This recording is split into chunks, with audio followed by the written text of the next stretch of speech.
আমার সিনেমায় আমার চরিত্রে যে অভিনয় করবে তাকে যদি দর্শক আগেই দেখে ফেলে তাহলে তো সিনেমা ফ্লপ। শুধু তুফানের মতো চেহারা থাকলেই তুফান হওয়া যায় না।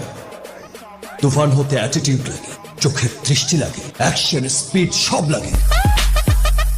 এবার গুঞ্জন উঠেছে রায়হান রাফি পরিচালিত তাণ্ডব সিনেমায় ডাবল রোলে অভিনয় করবেন মেগাস্টার শাকিব খান। তুফানের পর আবারও 2 ফ্রেমে 2 খান সাহেবের টক্কর দেয়া অভিনয় দেখবেন দর্শক জনতা।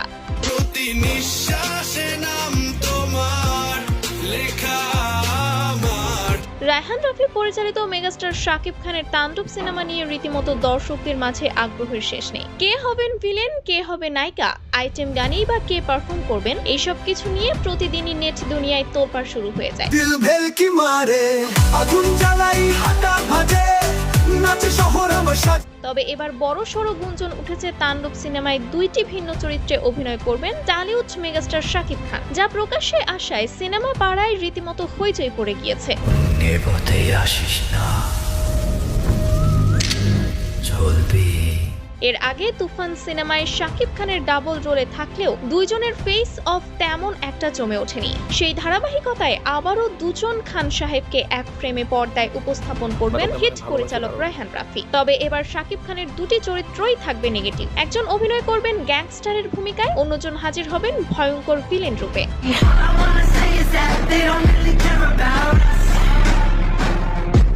সংশ্লিষ্টদের মাধ্যমে জানা গিয়েছে যে তাণ্ডব সিনেমায় একসঙ্গে কয়েকজন ভিলেন থাকবে। আফরান নিশো থেকে শুরু করে শরীফুল রাজ, যিশু সেনগুপ্ত, আমিন খান সহ অনেকেরই নাম উঠে এসেছে।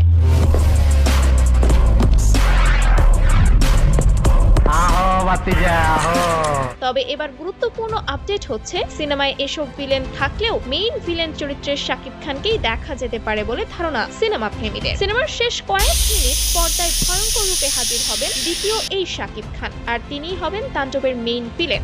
রোলেক্সের সুরিয়ার মতো স্বল্প সময়ে পর্দায় রক্তের বন্যা বনিয়ে দিবেন তাণ্ডবের এই ভিলেন চরিত্রটি।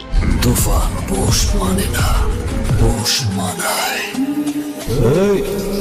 আর খান সাহেবের এই লীলা খেলা দেখার মাধ্যমেই ওখানেই তাণ্ডব সিনেমার সমাপ্তি ঘটবে এবং টাইটেল কার্ডের চ্যাপ্টার 2 এর ঘোষণা আসবে। সো গাইস, তাণ্ডব সিনেমার নায়ক ভিলেন রূপে 2 শাকিব খানকে দেখতে আপনি কতটা এক্সাইটেড অবশ্যই কমেন্ট করে জানাবেন এবং এরকমই সব আপডেট পেতে আমাদের চ্যানেলটি সাবস্ক্রাইব করে রাখবেন। ধন্যবাদ।